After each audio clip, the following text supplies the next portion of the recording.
So yeah, I'm entirely, here's the good news for everybody, I'm entirely self-taught. Well, entirely might be a kind of an overstatement. I took my share of workshops. I did decide not to go to graduate school to be a pastor, which is what I was kind of groomed to do. My father was a pastor. I wanted to follow in his footsteps because I looked up to him so much. And I applied to divinity school and I got in. And the summer before I was supposed to go to divinity school, I had an opportunity to go out to Boston, Massachusetts, and as a small town Ohio girl, it was very exciting to think about going out on my own like that. I'm going to come back here and and well, anyhow, I keep moving around, that way I'm not nervous. So, went out to Boston, had an opportunity to take a needlework class with Erica Wilson, who had just reinvented embroidery for American women, essentially. And so I spent a week studying embroidery with her. I was totally out of my league, because at that point, what embroidery was kits. And you bought a kit, and there were directions, and they better be right. You better do it the right way. Well, that wasn't exactly my style. But I learned how to do embroidery that way. And I decided that I loved it so much I wasn't going to go to graduate school. I had no idea what I was going to do. But fortunately for me, a trumpet player proposed to me. We pulled up in the backyard driveway of another trumpet player who'd gone to school with us in Columbus, Ohio, who was in the Dallas Symphony. And my husband said, well, let's just run in the house and figure out where to put our stuff. So we ran in the house to see where to put all our stuff, and when we came out, all our finches were dead. Oh. Welcome to Texas. So, you know, I know, don't shed a tear, it's okay. They were happy while they were alive, and it was sort of this whole symbolic thing about the different kind of experience we were going to have in San Antonio, Texas. And it has been a glorious ride. Fast forward, without the details, I did a lot of jobs. I owned a restaurant with my husband. My daughter was 34 years old. We suffered a bankruptcy which led to divorce. And I went down to the Southwest Craft Center where I had taken classes. And I went into the director's office and I said, I'm Jane Dunnewold and you need a surface design department. It's the latest thing. This was 1989. And he said, I don't know what you're talking about, but put the proposal on my desk. So I went back a week later and I said, have you read my proposal? He said, it's in the stack on the desk. I said, let me find it for you. So I got it out and I put it on top. And I went home, a week later, knocked on his door. Have you thought about that surface design department?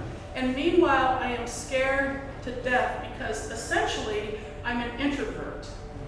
I've learned to be an extrovert when I need to be one, but I would hazard a guess that if we polled all of the artists in this room, male and female, we would discover that more than 75% feel as though we're self-described introverts. We crave alone time. That's why we do so well with textiles. So I screwed up my extrovert, and by the way, my extrovert popped in every now and then when I least expected it, because when I was still in college, now you're really getting the big reveal tonight, so I hope this isn't being recorded. When I was a senior in college, I led a youth group in Maria, Ohio. And my dad had a church in Mount Vernon, which was about 70 miles away, so we arranged a weekend retreat where the youth group I was managing or helping or leading went down to that little church community, and the girls were going to sleep downstairs, 13, 14, 15-year-olds. The boys were going to sleep upstairs in the youth room with my father. And that was during the time of streaking. So these little girls, boy, were they hot to streak. So I said, okay, here's the route we're going to use. We're going to go out the back door next to the kitchen, because it's only a few feet from the room we're standing in where we're going to sleep. All our slumber bags are on the floor, you know. So we strip down. And we run out the back door and around the church and in the front door at midnight. They dive into their sleeping bags, and my dad, what's going on in there? I said, they're pretty much asleep. Okay, I just thought I heard some noise. Didn't tell him until about, should we say maybe 35 years later? Some of those girls wrote to me 20 years later, and that was the highlight of their church life.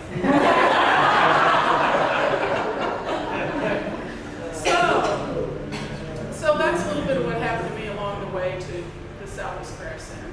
So I get there, and I finally, like after about 10 weeks, I went down and once again, I'm getting a little tired of this, knock on his door, hey, what about the service design department? I'm thinking, don't feel defeated yet, it's not over. And he said, I'm so sick of looking at you, I'm gonna hire you. So he hired me, and he gave me 2 empty, well, they weren't empty, they were storage rooms in this old Ursuline convent. If you ever go down to San Antonio, it's a beautiful, beautiful campus. So my job was to clean out those storage rooms and set up a surface design studio. Meanwhile, the only surface design I had ever really done was fabric painting. So I spent the next 2 months learning how to do something. Every week it was something different. And when the class door started and opened, you know, early June, I had about, 15, 16 students enrolled. So we started out with dyeing, and at that time, it was just beginning, and people, here's the thing, one of the early lessons for me that I want to share with you tonight, so generous. Call up Pro Chemical and Dye, they told me exactly everything I needed to know. Other artists, so generous with their information. And I thought, this is how I want to be. This is going to be the hallmark of my career, because I couldn't do this without them. So I always would start my class. So has anybody done this before? If they put their hands up, I'd say, oh good, you can help me teach. Because we all have big ideas about how to do things. And I'm not the only one. I might be an expert. Which really meant I'm the one in charge here, unfortunately. So that's what we did. And we learned together, and it was phenomenal. And it was such a loving environment and so encouraging that everybody came back over and over again. And that's how I built the department. It was like that for 12 years. One time, Stephanie Stokes said to me, we were marbling and the paint was sinking to the bottom because it's supposed to float on the surface. And she said, have you ever done this before? I said, well, of course I have. I didn't tell her it was at 7 o'clock last night. So I was there 12 years. They got a new director. I could see my job was going to become administrative. So I gave my notice and I set off on my own. I had no idea what I was going to do, but the book I wrote then, called Complex Cloth, had been out since '96. It had done really well. When they finally discontinued the book 20 years later, which is unusual for a book in our field, it had sold over 125,000 copies. And it was used as a textbook in college campus classes. So, you know, I have a lot to be proud of. But I always remember that I didn't do it all by myself. And so I thought I better get a studio. I was going to a Presbyterian church, one of those Presbyterian churches where in the heyday they had 2,000 members and they were down to under 100. And they had a beautiful 3-story building. And I went to the associate pastor, a young man who was an intern. And I said, you know, I'd love to rent some space so I can teach a class once or twice a month. And he said, well, let's go look at the 3rd floor. So we traipsed up 3 flights of stairs. Beautiful big, it's almost as big as the space we're in right now.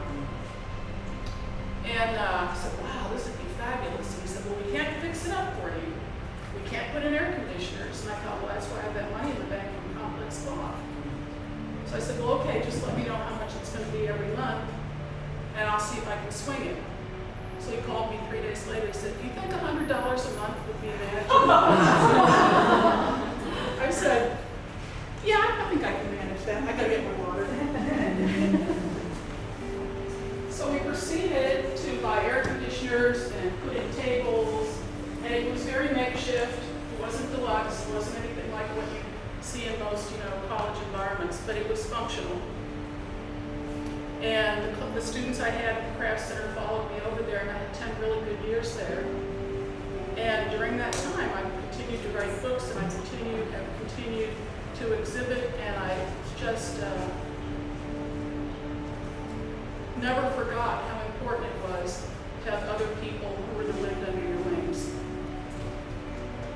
And so now, I had in the interim, at the end of the church went under, unfortunately. And I had to find another space. Is it okay to set this down here? You're in charge, yes. And so I raised enough money to buy an 1890s farmhouse in San Antonio with enough space next to it to build a 1,200 square foot studio. So I built a 1,200 square foot dream studio, and I taught there for 10 years, and it was a very successful run. People came from all over the world to take classes and study there, and it was functional, and the house was entirely I didn't live there, the house was part of the studio. And it was a really welcoming environment with a big yard and lots of, you get the picture. And the last class I taught there was the last week of March in 2020. And my students were leaving on Friday, but we got a message that they were going to close the San Antonio airport on Friday. And on Wednesday afternoon, I never saw anybody clean up the studio and get out of Dodge so fast. They packed up and they were gone. And within 2 or 3 months' time, we all know what happened. There was no way that was going to be sustained. So then it turned into a liability. So when you get a liability in your life, as far as I'm concerned, you've got to figure out what you're going to do. And what we decided to do, and I've been remarried. I have a darling husband who's very, he's happy to be there. He puts up with a lot. Both Tom and Jean Ann know him, they know this is true. I said, I think it's time to sell the studio, but first let's figure out where we're going to go. So in June of 2020, we bought a house in Kyle, Texas, which is south of Austin. And we sold a house I've been in for 40 years. And when that house sold, then we sold the studio property. And so I don't have any ties to San Antonio anymore. And now I've transitioned, and I have a 2-car garage-sized studio that's very nice. It's good for me.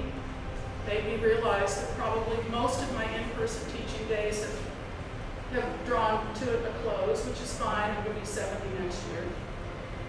And fortunately, I was able to, yet again, recalculate. The finches died, and it was time to start over again. So I do a lot of teaching online now. I have continued to write some books. I've continued to show. One of my newest pieces is a small piece that's in the show here. And if I have anything that I can share with you that's a takeaway from my experience, it's that, first of all, don't ever sell yourself short because of what you want to do can lead. And don't ever underestimate the power of your friends. And I have very deep faith. That counts for a lot. And I have an incredible daughter who's 34, and at first I twisted her arm to work for me, and this year she chose to go into business with me. I gave her 40%. And now she handles all my tech stuff, and it's been a new amazing experience to create in that way. So the third takeaway, or am I up to 4 now? I don't know. I lost count. One of the major takeaways is that you have to be really open to what the possibility is, but the creativity is in each one of us in some way. And just because we're not in the studio working, or we're not knitting or crocheting or doing the sort of thing that we always did before, doesn't mean that we haven't transitioned or aren't capable of reigniting that creative self that's in there. Even when we say, as so many people do, well, I don't have a creative bone in my body. When somebody says that to me, I think, well, you just haven't had anybody help me figure out what it is yet. I've never met anybody who didn't have at least some creativity. It's just so narrowly defined in our culture that you've been creative all your life and you didn't even realize you were being creative. So that's a really important thing, I think, that's become at this stage of my life. I don't really intend to retire. Maybe I will. I don't know what I would do if I did. I don't have TV, so I don't know what'll happen. I guess I'll see when I get there. But in the meantime, I'm a perfect example who's got creativity. I've got creativity in me, but it has taken several different forms and has had a variety of permutations over the course of my lifetime. And I think that's a really valuable thing for each of us to hang on to when it comes to how we're evaluating and thinking about our own lives. And the only thing that will ever be a problem is not to show up. If you don't show up, it's like my dad, in the final stages of his life, suffered from a dementia. And he was sure he was going to win Publishers Clearinghouse. That might actually be, based on the comments, that might be fairly common.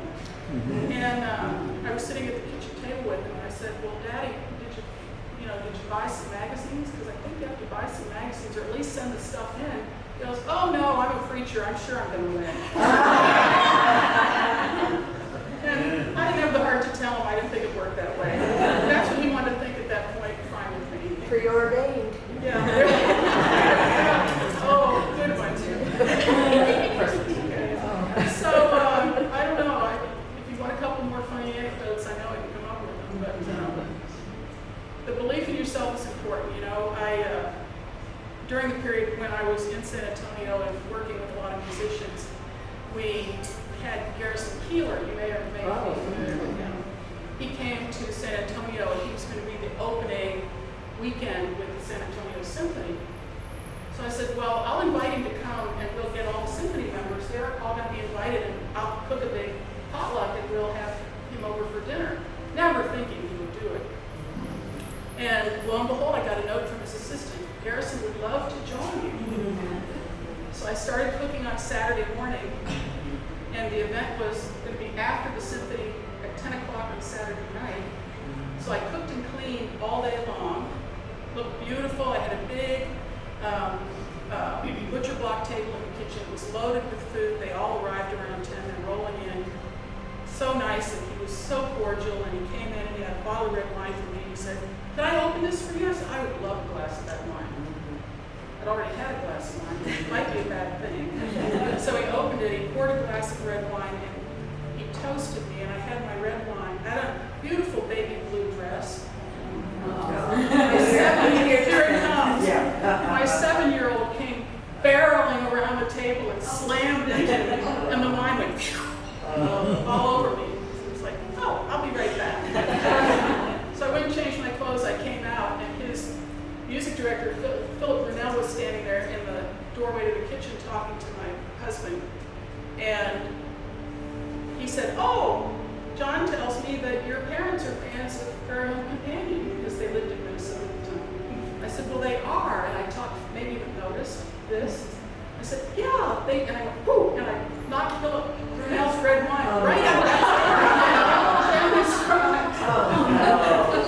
And John grabbed him by the wrist and said, come with me. I for you to go back. And so I'm in the kitchen really feeling pretty humbled at that point.